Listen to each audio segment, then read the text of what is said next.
नमस्कार, मी प्रमोद पवार. बऱ्याच दिवसातून बऱ्याच महिन्यातून वाडा भिवंडी रस्त्यावर सहज फेरफटका मारताना लक्षात आलं की अजूनही रस्त्याचे घोडे गंगेत नाहले नाही. आज पण येरे माझ्या मागल्या तसंच सुरू आहे. मग ती इगल इन्फ्रास्ट्रक्चर असू दे की जिजाऊ कन्स्ट्रक्शन असू दे, अजूनही लोकांच्या तोंडाला पानं पुसण्याचं काम चालू आहे. आता आम्ही आहोत वारेड या ठिकाणी. 13 जुलै आजची तारीख आहे आणि माझ्यासोबत हे स्थानिक ग्रामपंचायत सदस्य यांचे पती आणि इथले स्थानिक रहिवासी केतन पाटील आहेत. त्यांचं घर बघा समोरच आहे आणि माझ्यासोबत माझे सहकारी सुनील भाऊ आणि इथले ग्रामस्थ आहेत. आम्ही इथे रस्त्याच्या तुम्हाला दुरावस्था दाखवण्यासाठी उभे आहेत. सहज जाताना लक्षात आल्यावर यांना बोलून घेतलं तेव्हा यांनी सांगितलं की मी हा रस्ता बनत असताना वारंवार ठेकेदाराला आणि इथल्या अधिकाऱ्यांना सांगितलं की या रस्त्यावर पाणी मारा, काँक्रीटचा दर्जा चांगला नाहीये, रस्ता टिकणार नाही. पण यांचं ऐकलं नाही. आज या रस्त्यावर पोते होते, कोरडे पडलेले गोनपाट होती, ती काढल्यावर हे बघितलं. आता माणसं बघा गोनपाट काढतात. तेव्हा आमच्या लक्षात आलं की या रस्त्यामध्ये मोठ्या मोठ्या भेगा पडल्यात. या भेगा जरा एकदा बघा, या भेगा बघा. आता ही भेग रस्त्याच्या कॉर्नर मागच्या साईडून दाखवतो. पूर्ण शेवटपर्यंत जी भेग गेलेली आहे, ही भेग कुठपर्यंत दाखवत राहतो.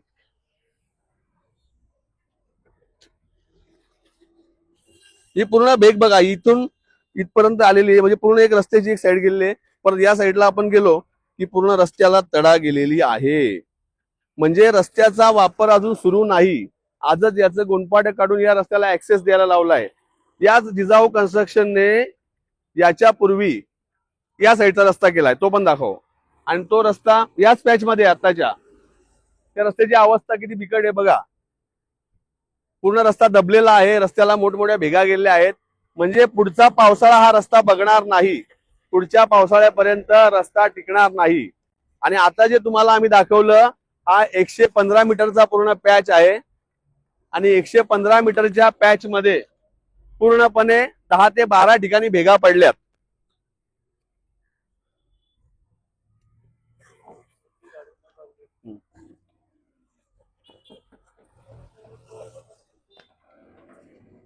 किती भेग आहे. या रस्त्याला अजिबात पाणी मारलेलं नाहीये. काँक्रीटचा दर्जा खराब आहे. आत्ताच मी पीडब्ल्यूडीचे अधिकारी जाधव यांना फोन केला तर त्यांना याबाबत ग्रामस्थांनी कल्पना दिली. म्हटलं त्यांनी कोणतीही कारवाई केली नाही. हा बघा मध्ये पूर्ण असा दबलेला आहे आणि ही पूर्ण भेग बघा. अशा भेगा 10 ते 12 ठिकाणी पडलेल्या आहेत. म्हणजे 115 मीटरच्या रस्त्यामध्ये जर 10-12 ठिकाणी भेगा पडत असतील तर याचा अर्थ प्रत्येक 10-12 फुटावर 10-12 मीटरवर ही भेग आहे.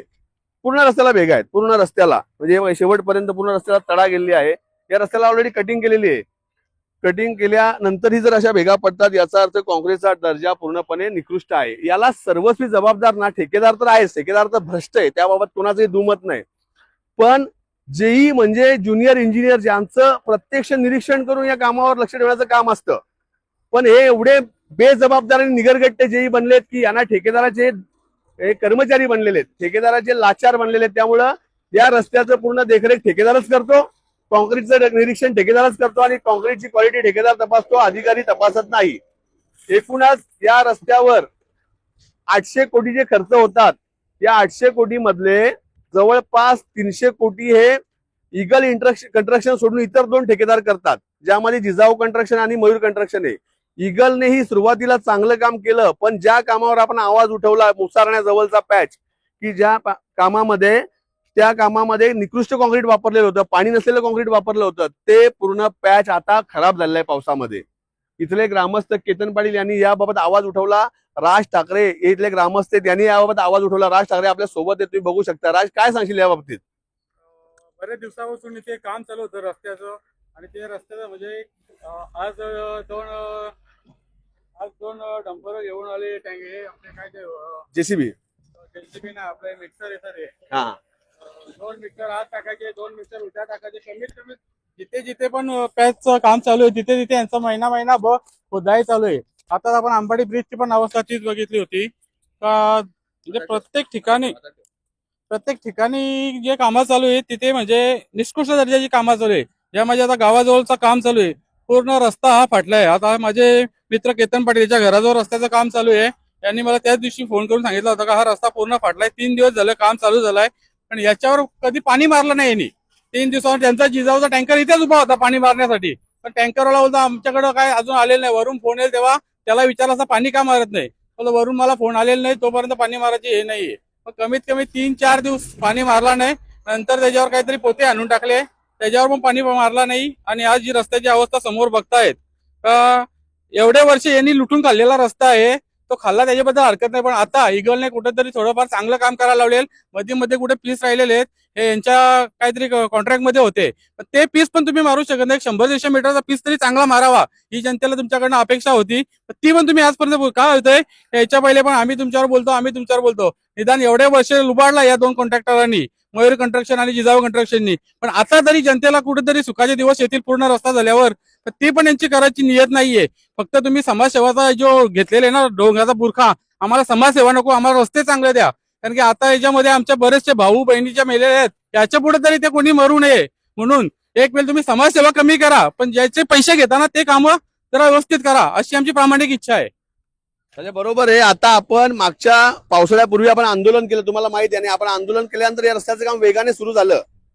आता आम्ही रोज याच्यावरच बोलत बसायचं का रस्ता रस्ता रस्ता रस्ता, बाकीच्यांना कोणाला काही पडलेलं नाही. या दोघांचं मी अभिनंदन करेन की यांनी किमान आवाज उठवला, याचे व्हिडिओज काढले आधीच, आणि तुम्ही बोलले आणि त्यांनी ठेकेदारला जाब विचारला. आपल्याकडे काय माहितीये का, छत्रपती शिवाजी महाराज जन्माला आले पाहिजेत, पण शेजारच्या घरात आवाज कोणतरी उठवला पाहिजे, पण आम्ही उठवणार नाही. म्हणून हे ठेकेदार निगरगट्ट झालेत, माजलेले आहेत. या रस्त्यावर आपल्या आंदोलनानंतरही 10 ते 12 गंभीर अपघात झाले, अनेक लोक दगावली. रस्त्यावर 800 कोटी रुपये खर्च करायला लावलेत, पण त्याच्यावर कोणाचं लक्ष आहे का? त्या 800 कोटीचा वापर विनियोग कसा होतो, यांच्याकडे असलेल्या 40-40 कोटीच्या कामाची काय अवस्था आहे, याच्यावर कोणी काय बोलत नाही. याचा या अधिकाऱ्यांनीही विचार केला पाहिजे. ठेकेदारांनी थोडं आत्मपरीक्षण करावं की लोकांच्या किती शिव्याशाप खायच्या, एक मर्यादा असते.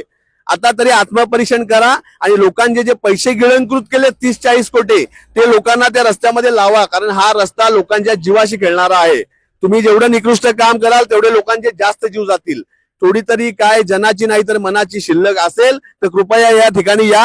हा रस्ता पूर्ण निकृष्ट आहे, हा पॅच पूर्ण खोदला पाहिजे आणि पुन्हा बनवला पाहिजे, कारण याच्यावर M20 पेक्षा जास्त दर्जाचं कॉन्क्रीट वापरलेलं नाही. खाली बेसमेंट पाया त्याचा जो आहे ते योग्यरित्या फिलअप केलेलं नाही, त्याचं कॉम्पॅक्टिंग केलेलं नाही. फक्त माती लेवल केली, जेसीबी लेवल केला, एक प्लास्टिक टाकला आणि कॉन्क्रीट टाकलं. बरोबर आहे ना? अतिशय दर्जाहीन काम केलंय. तर या जाधव नावाचे जे त्यांना मी फोन केला, त्यांना मला सांगायचंय की जर अशाच पद्धतीने तुम्ही काम करत असाल तर तुमचं या एरियामध्ये रस्त्यावर फिरणं लोक जड करून टाकतील, कारण लोकांमध्ये आता आक्रोश आहे. कृपया हा वारेट जवळचा 115 मीटरच्या पॅचचं पुनर्निरीक्षण झालं पाहिजे, त्याची दर्जा तपासणी झाली पाहिजे, त्याचं क्यूब घेऊन त्याचं सॅम्पल टेस्ट केला पाहिजे, अशी मागणी करून आम्ही आजच त्यांना पत्र देतोय. धन्यवाद.